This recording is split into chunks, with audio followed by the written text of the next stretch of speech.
What is going on, everyone? My name is Baker. Thank you for tuning in. And today we're doing another weekly update as we kind of go over things that have happened since the last one of these videos. And I don't know why I'm going with weekly update because obviously these aren't being dropped weekly. It's almost like a bi-monthly thing.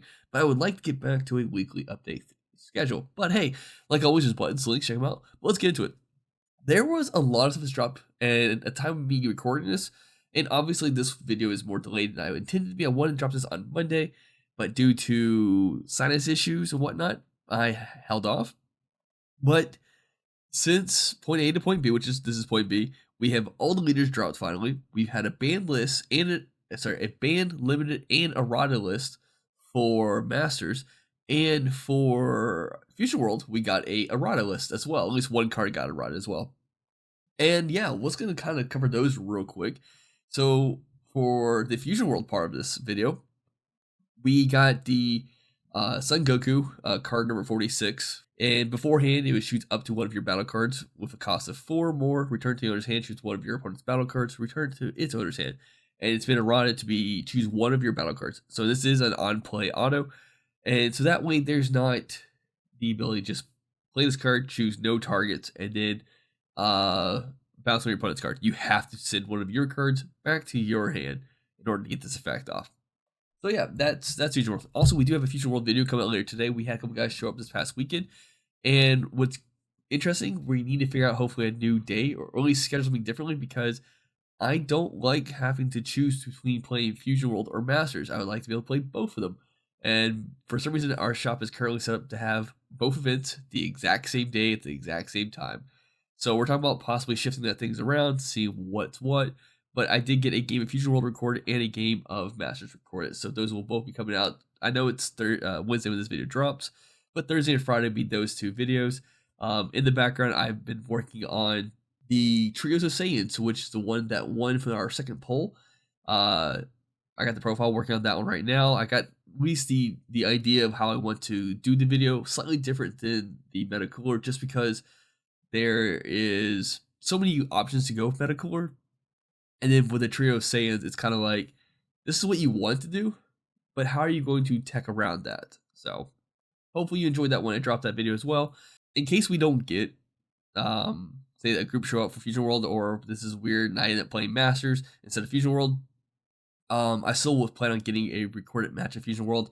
Hopefully a game or two of Masters as well. Some profiles come your way. And we're going to record the next episode of Time Wars as well. So got a lot I'm trying to do this weekend. We'll see what happens. Hopefully I get all of that as well. We got, like I mentioned earlier, we have the banned, eroded, and limited list. So cards that are banned: Android 21 in the Name of Peace, Bergamo, Furious Roar, and Swift Retaliation Cooler. The Android 21, maybe I just didn't see this card as being as big of an issue to play against. But yeah, I guess their reasoning for this is the power of Android 21 itself. Blue decks have made playing under blue strategy difficult in the current meta game, and this card allows players to quickly and frequently play Android 21 in the name of hunger. So to add variety and viability to blue strategies, we've made a decision to ban this card. I understand that decision. The next two I found very interesting. Bergamo's been on the limit list for a very long time, and it's finally getting hit. And it's one of those cards where the more decks they bring out with yellow, more and more ways of forcing your opponent to tap a card down or you tapping your opponent's card down. So Bergamo is always like, when you saw it, it's hitting the board and it's messing your opponent up pretty badly. And yeah, their reasoning is just this card has been present in almost every yellow deck since the release of DP2, and over time has been proven to create non-interactive gameplay experiences, which, yeah, that's true. Your opponent say you negate with Mecha Frieza, and they go, okay, I'll attack, I'll tap this card down. Cool. Tap down the rest of your energy. You want to end your turn now? It was always annoying. And speaking of annoyance, I never had a problem with this card, but I do understand the frustration of this card. Swift Retaliation Cooler. The counter of yellow. Every yellow deck typically runs 2 of these. And when you're playing against yellow deck, you know you're going to see this card at some point in the match.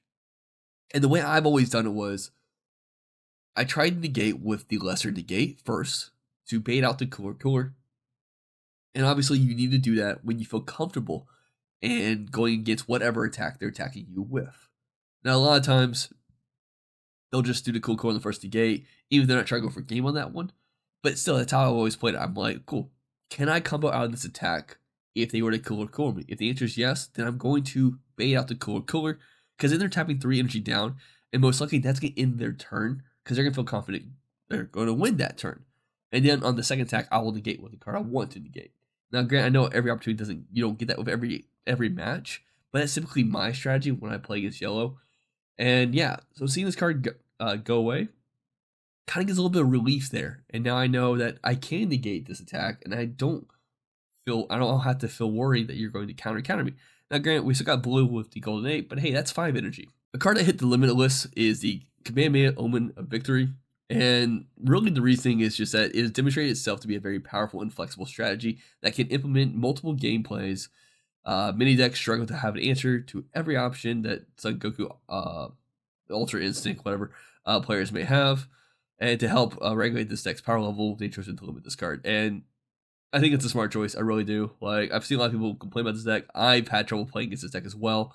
I've beaten this deck, I think, twice, but it's still like such an uphill battle most of the time. So yeah, I'm okay with that one. That doesn't bother me as well either. Going into the errata list, we have the Uneasy Awakening Rage. Really, it just loses the draw. So auto, if your leader is Green Son Gohan Childhood, when you activate this card's counter skill from your hand, draw 1 card. And beforehand, it was kind of thing you would pay 1 energy, discard a card, boom, the effect's in play, or you can discard 2 cards. And like I say, if you're playing the Son Gohan Childhood as a leader, you get to draw a card. They removed the draw effect, and really the reasoning here is once again the result of fatherly training. Being able to utilize this card's full potential has made it difficult to justify competing with other green strategies. To even the playing field and improve diversity among green decks, we've chosen to implement the following errata. Now, before the reveals at 24, what other green decks would you really play? Yes, Trunks and Mai is a very fun deck to play. It has a ton of draw, and if you just throw good green cards in there, you're going to do okay. But at the same time, this deck was still the better of the 2 decks to play. And I'm actually excited for their set 24 green leaders, both the Goku and Frieza. So hopefully, going into next set, we'll see more of a variety of green players. The next errata card we have is Hand, Glimpse of Talent. Beforehand, you could just activate main, your opponent gains control of this card. It's now been changed to go with the deck it was made for, so your leader has to be Son Gohan SH card, which means this activate main will never happen, because I don't think anyone who plays the blue Son Gohan deck will actually uses this engine. And the last card on the errata list is the Son Gohan, or SS Son Gohan Majin Showdown, which is the Z leader for the Son Goku and Vegeta Path to Victory. And beforehand, it didn't matter what happens as long as you had this leader out and you had 7 more cards in your combo area. This card can gain double strike in a battle, and you remove this card from the game. But now, and this is primarily due to Bursting Rage, you need to have the Son Gohan Vegeta Path to Victory underneath this leader in order to gain that double strike feature now. So that's it. I mean, just because Bursting Rage is really good, forcing you to Z-Wake it, and then, hey, it's going away anyways, why not maximize the ability? So it now has to have the leader it's meant to gain all of its abilities. Just touch base on all the leaders that were dropped for Masters. Not going to go in full details of the deck, just the leaders themselves. We had the SS4 Son Goku and SS4 Vegeta, which on the Awakened side is the SS4 Vegito Sparking Praetorian Warriors. Very interesting leader. Once turn burst 1, when one of your Son Goku Zeno or Vegeta Zeno cards used in a combo, you get to draw 1 card. The deck, once again, like a lot of the black Gogeta Vegito decks I've seen before, at least I'm thinking about, I think it was set 11 or set 10. The Gogeta deck, I can't remember exactly which deck it was. I'll put it on the screen. But it used cards from your warp to do the fusion pieces. So like you can implement those cards. But yeah, this has the new Z Unison, which helps you awaken easier. And the permanent on this card is that you could choose battle cards from underneath your black Z Unison when choosing cards to use with its black cards, Union Protara skills from your hand. And what's crazy about that is that it gives you another way of kind of putting resources in other places to save them for down the road. And for example, the activate main on the Unison itself is activate main once returned. Place 1 card from under this card to the other's drop. You get to draw 1. And the way you kind of maximize this is that the auto is when this card or one of your black cards with a union skill attacks or activates the blocker skill, place up to 2 black cards from your warp under this card. So we're going to be kind of using these cards to cycle where you want them, put them underneath this unison, and then that way down the road you can use those as combo pieces, or even in this case use a unison's activate main to place 1 card from underneath here to your drop to get to draw 1 card, and then you get to refill up your drop to do more overwhelm stuff or use them as other pieces for other stuff, which is pretty cool. The leader also has the activate battle. Once returned, use up to 2 black cards with 5,000 combo power from underneath your black cards, or the unison, both black, and a combo with their skills and get returned. So then you get to use the pieces that you get to union fusion together, the cards underneath them, which typically just sit there. Now they can be used as combo pieces, which is great. And no, it really is. That's actually really cool. And then this is where things start to pivot. I feel like the first kind of 5 reveals we got on leaders were great. Blue started getting a bit iffy on me. So first we had Tapion, and when Tapion's reveals kind of dropped, there was no Herodigarns that dropped with it, and I was kind of confused. Okay, where do you want to go with this? Because the Awaken on Tapion is when your life is 4 or less, or if you have 2 or more energy in a blue Herodigarn card in play, draw 1 card, switch to one of your energies to active mode, and add cards from your life, go down 6, yada yada yada. And then the leader, when it attacks, search your top 5 for either Trunks, Youth, Hero, or Phantom Dragon. And then we got Herodigarn drops kind of happen. And I realized, oh, cool. This entire color feels like you could just pick and choose from any of the branches there. For before, like a lot of the sets kind of like, this is strictly for this archetype, this is strictly for this archetype. It's like, you could use all of these for either one of these decks, but obviously these leaders need certain cards to do certain things. On the Awaken for Tapion, gets a bit tricky here. When a card in your combo area is placed in the owner's drop, you may play up to 2 blue hero cards with an energy cost of 1 from your combo area in rest mode. If you do, negate this skill for the turn. Then at the end of your turn, at the end of the turn, choose all of your rest mode hero cards with an energy cost of 1 and place them in your drop. Activate Battle is once returned, use up to 1 hero card with an energy cost of 1 from your drop in a combo. When you awaken, there really isn't a draw feature. The 2 1-drop hero cards that you have access to have an auto when played. Either search top 5 cards your deck for Trunks, Youth, Hero, Phantom Dragon, blue with energy cost 4 or less, or when this card is played, you draw 1 card.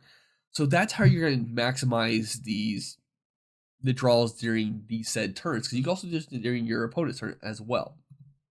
But the question broke down is, well, do these need to constantly come from my hand then? Because then that kind of gets a little bit more difficult. Had to do a couple checks real quick, because like I said, with the leader, there is no drawing there anymore. You're relying on having the other cards, but the deck has a ton of drawability. So like the 3-drop Herodigarns that you could play, either the Wandering Half Body or even the Herodigarn Half Revive, is activate main for 1 blue energy. If your leader is a hero or a Phantom Dragon, you have 2 or more energy, you can draw 1 card, play this card from your hand, and then you can place 1 Tapion with energy costs of 2 or less from your deck in your drop.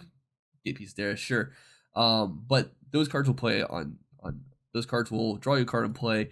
You have the Trunks and the Goten, which when this card for the with Trunks, when this card attacks, use the 1 mono blue card, 5,000 combo power from your drop and combo with skills to get for a turn.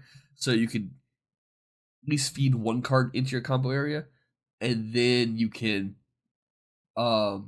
pitch that card to play the other cards. That way you're not getting rid of 3 cards from your hand. The Goten will allow you to search up to the top 3 cards of your deck for a card. So there's a lot of drawing elements there. But at the same time, when I read this leader the first time, I was like, this seems bad. But I probably should try it out more and figure it out. So yeah. And the unison for the deck is when this card's played, you can use the rest mode hero cards in your combo with them until the end of the opponent's turn. So they're going away anyways.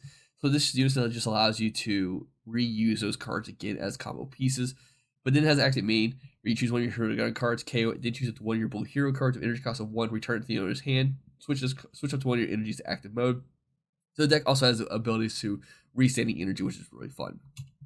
So Herodigarn, kind of similar when this card attacks, top 5 searcher for a Phantom Dragon, but then when your life is 4 or less, and you have 2 or more energy and 1 or more Tapion cards and 1 or more Minutia cards in your drop, draw 1 card, switch one of your energies to active mode, and then you go down to 6 life. And on the awakened side, when this card attacks, you draw 1. For 1 blue energy, if your opponent has 2 more energy, when one of your blue Hurrigan cards is removed from the battle area by a skill, play up to 1 blue Hurrigan energy cost of 6 from your hand. Cool. I mean, that sounds already better. So, activate main once per turn. Place up to 1 of your Hurrigan cards without unique at the bottom of your deck. Then choose 1 of your opponent's battle cards, energy cost 5 or less, and place it at the end of your bottom deck. That works great with the auto because it's by a skill. So not only are you activating main to remove 1 of your hero cards that you potentially have already attacked with, but then you can choose one of your opponent's battle cards, energy cost 5 or less, place it at the bottom of the owner's deck, and then you pay 1 blue energy to play a 6-drop hero guard from your hand. So really fun interactions there. Going to yellow, we have the Sun Gohan, which Searcher on activate main. So this is a great turn 1 leader because then you're not worried about swinging, get your draws, you just activate main. Look at the top 5 cards of your deck, add up to 1 Saiyan Earthling card, both yellow, the energy cost 4 or less to your hand. The Awaken on this one is 4 or less life. You have 3 or more Sun Gohan U cards in your energy and or Z energy. Draw 2 cards, go down to 6. Then on the Awaken side, you discard 1 card from your hand. When this card attacks, you can draw 2 cards. And then the activate main is once per turn, play up to, for 1 yellow energy, play up to 1 Son Goku Fatherly Care from your drop in rest mode with a marker on it. Activate main once per turn, Spirit Boost 1. If you have a Power Ball mimicking the moon in your battle area, reduce the Z Awaken skill costs on Son Gohan Power on the Rampage grade 8 in your Z deck by 1 energy for the turn. And just for clarification, normally it costs 1 energy to Z Awaken with this leader. It's free when you do it this way. Now, like I said, you do need to have the field cards, right? You do need to have the Z extra card in the battle area to get that off. But hey, this deck's gonna be really fun just to play. I don't think it's gonna go anywhere outside that. But I've always liked the Great Ape decks. I think those are fun to do. I look forward to kind of trying this one out. And then last but not least, we have Turtles. I asked Nick about this one, what he thought. He doesn't think this one is as good as the old Turtles deck. But there's a lot of interesting interaction here. You're never gonna be milled out as long as you play correctly. When this card attacks, look at the top 5 cards of your deck. Add up to 1 yellow Turtle Crusher Corpse card to your hand. Shuffle your deck afterwards. When your life is 4 or less, or if you have 2 or more energy, and Turtle Crusher Corp assemble, and play, draw 1 card, switch 1 energy to active mode, go down to 6. On Awaken, you could draw 1 on attack. Activate main, choose 5 Turtles Crusher Corp cards of energy cost of 1. And without Turtles in their character name from your drop, draw 1 card, add all the chosen cards back to your deck, and shuffle your deck afterwards. That's cool. Then activate main was for Bond 5, which sounds ridiculous, but very easy to pull off in this deck. If you have 3 or more energy, during this turn, next time you would place a Fruit of the Tree of Might, Forbidden Power, in your battle area from your Z deck, reduce the energy cost by 1. So there's a 1-drop Turtles Organization of Destroyers. Auto limit 1, Spirit Boost 1. If your leader's backside is Turtles Corpse Commander, when this card attacks, look up top 5 cards of your deck. Play any number of the yellow Turtles Crusher Corp cards with different card names with energy cost of 1 without Turtles in the character name, and then you shuffle deck afterwards. And what's great is this goes really well with the Unison that comes out as well, which Unison has a +2. Activate main if your leader is Turtles Crusher Corp card. Look up top 5 cards of your deck. Place any number at the top of your deck and in the order, and you place the rest at the bottom of your deck. So that way you could filter the top 5. That way you're seeing what you need to see, and then when you have the 1-drop on the board and you attack with the 1-drop, you're doing another search top. You're searching top 5 cards of your deck, and you get to play those 5 cards hopefully, or at least the ones you need. In this case, you need at least 4 cards, and then boom, you're good to go on that Awakened side of the leader, which is pretty. The Bond 5 part. So yeah, and that's Turtles. Outside that, we did get secret rare reveals, and I don't think I talk about any of these. And I think these are all fun and great. I don't know if they beat any of the other secret rares. So first is Piranga, the green yellow. What's great about this card is that its activate main is 3 limits, or limit 3. And initially you could tap 3 of your opponent's cards, which includes energy. So, like, for 2 energy, you could switch 3 of your opponent's energy to rest mode. You could draw 3 cards, make your opponent discard 3 cards, Or you can choose one of your opponent's battle cards and one of your, choose one of your battle cards and one of your opponent's battle cards from a barrier. You place all the other battle cards at the bottom of the owner's deck in any order, and you can do any of those in any order you want to. Preferably, like I said, maybe you do a draw 2, discard 2, and then you make your opponent tap their last energy down. That sounds fun to me. Next is Kaioken SSB Vegito, which is initially free as long as you have 3 markers on a Z unison. And this card's a triple strike, and it has activate main burst 3 if you send 3 cards from your hand to your warp. So it's just card active mode. So initially, for like, 6 cards from your deck, 6 cards from your hand, this could be a triple attacker, triple striker, 40k 1000, be a dual attacker, it could be a single attacker, it's whatever you want, but it's free to get out as long as you have a ZU unison with 3 markers on it. Unless it was the Goku, which is double strike, but has an activate battle. If your leader is blue and you have 3 or more energy, and you have 2 or more blue cards in your combo area, play this card from your hand, switch up to one of your energies to active mode, and you and your opponent can't play battle cards from their owner's hands for the turn. So initially, this is kind of like a mini hatch almost. Like if your opponent doesn't have a lot of stuff on the board already, and they're on their first act, you play this card, which is pretty much free as long as you combo 2 cards off. Cool. Your opponent can't play any more cards, so whatever they have on the board is what they're attacking with. Well, they can't play cards from their hand. Does have an activate main/battle. Once returned for 2 blue energy, choose up to one of your opponent's battle cards, ignoring barrier, and place it at the bottom of the owner's deck. Then choose one of your cards, and it gets plus 10,000 power for the turn. So what's fun about this though is that if you're tapped out, quote unquote, but you have this card, you have a sense to be in your hand.